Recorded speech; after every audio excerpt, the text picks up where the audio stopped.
Let's imagine you've spent 40 years working to finally retire, but when you do, you realise it's not what you expected, and instead of feeling fulfilled, you just feel empty. In this video, I'm going to show you the 5 signs that you are not ready to retire yet, what each one means, and what to do about it before you hand in your notice. The financial side is the easy part to plan. It's the 5 things I'm about to cover that nobody warns you about and that can turn what should be the best chapter of your life into something that unfortunately feels like a very long Sunday afternoon. Point 1. The first reason not to retire is that you are running away from something, not towards something. The people who retire from their job and into something else, something structured, be that a project or a purpose, those are the same people who will call me in 6 months not believing how good their retirement actually is. But the ones that struggle also retired from their job, but the difference was they didn't retire into anything else. Yes, the stress disappeared, but so did the structure, their identity, and the sense that today actually mattered. One of my clients told me he spent the first 3 months of retirement really enjoying his newfound freedom. By month 4, he was watching television until noon and not entirely sure why. Before you retire, complete this sentence out loud. I am retiring because I want to. If you can't answer that with specifics, a place you want to live, a thing you want to build, people you want more time with, you are not ready yet. That is the emotional side. But reason number 2 is just as powerful, and it catches people completely off guard. Point 2. The second reason not to retire is that you don't know what you spend. I ask new clients this question regularly. What did you spend last month? And they usually can't tell me. They have a vague sense, knowing they live comfortably, $4,000 a month maybe, but they've never tracked it properly because they never had to. The salary covered it, and there was still money left over at the end of the month. Life was good. That works fine while you're earning. In retirement, it just simply doesn't. Here is why it matters so much. When you stop working, you are no longer generating that income. Every pound or dollar you spend is coming out of a pot that does not refill. If your actual spending is higher than your estimate, the plan you built, the one that said your money would last until you were 90, could have a massive gap in it.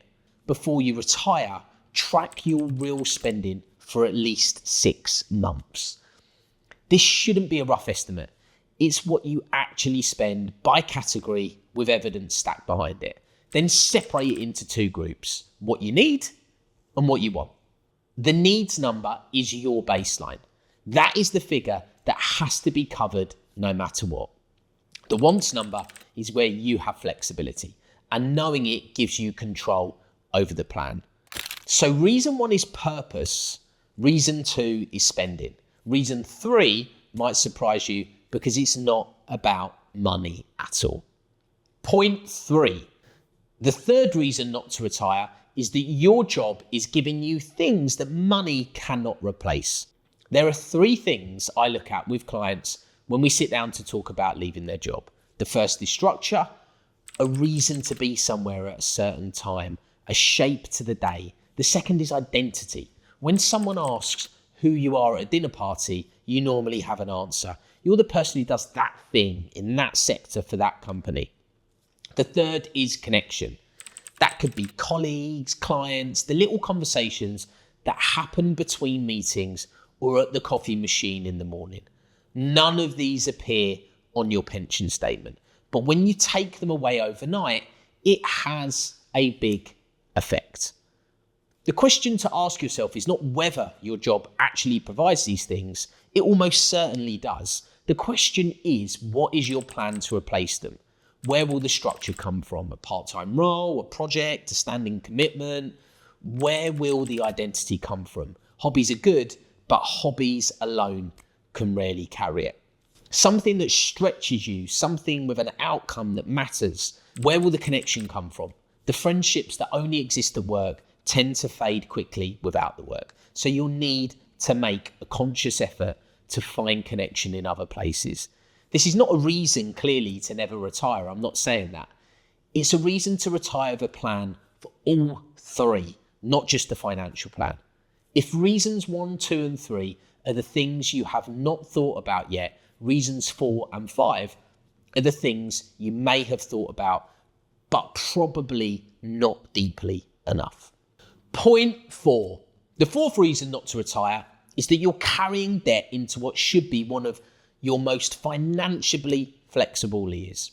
Debt feels very different depending on whether you're earning or not. When a monthly payment comes out while you're working, it's just a line in the budget. There's a salary coming in to cover it. You are not going to be worried, obviously. Take that salary away and every debt payment changes character. It's no longer a line in the budget. It's a drain on the pot.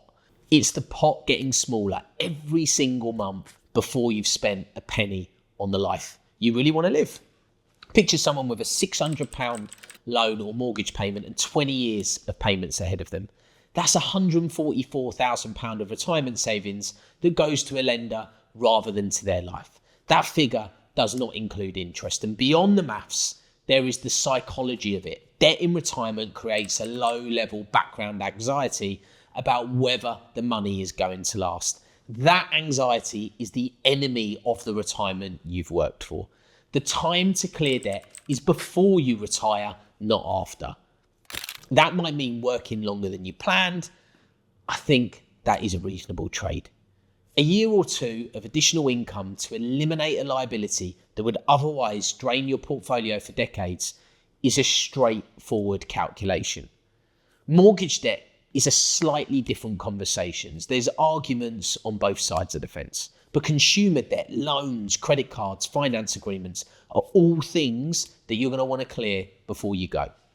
So if reason 4 is about the liabilities you're carrying, reason 5 is about something far less visible and, in my view, the most dangerous one on the list. Point number 5. The fifth reason not to retire is that you do not have a plan for what happens if the market drops in your first 3 years. The order in which your investment returns arrive matters enormously in retirement, far more than the average return over time. And here is what that means in practice. Imagine two people that retire on the same day with the same portfolio. They have the same amount and same investments. The average return over the next 20 years is identical for both. The only difference is the sequence. One person gets the bad years first, the other person gets the bad years later. The person who gets the bad years first has been selling assets to fund their lifestyle during a downturn.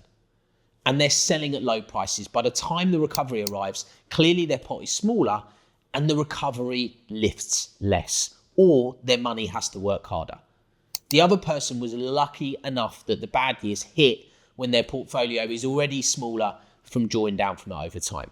But they benefited from growth in the earlier years when the pot was at its largest. They end up with significantly more. Even though they had the same average return, they ended up with very, very different outcomes. And this is called sequencing risk.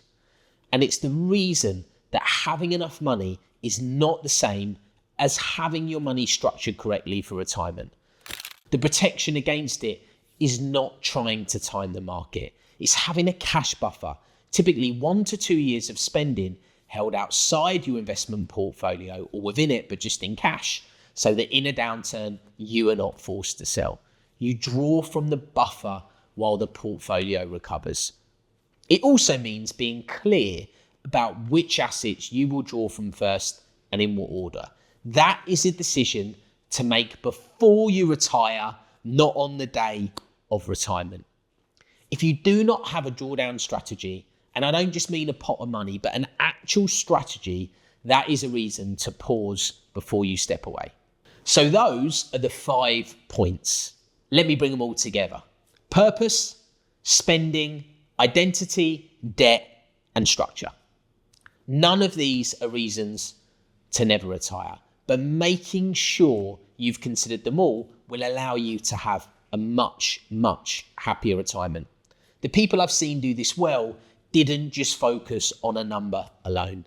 They built a plan for the whole thing, the money and the life. Retirement is the start of something. It shouldn't just be a finish line. And if you've spent 30 years building wealth, the last thing you want is to reach that moment unprepared for what it actually feels like.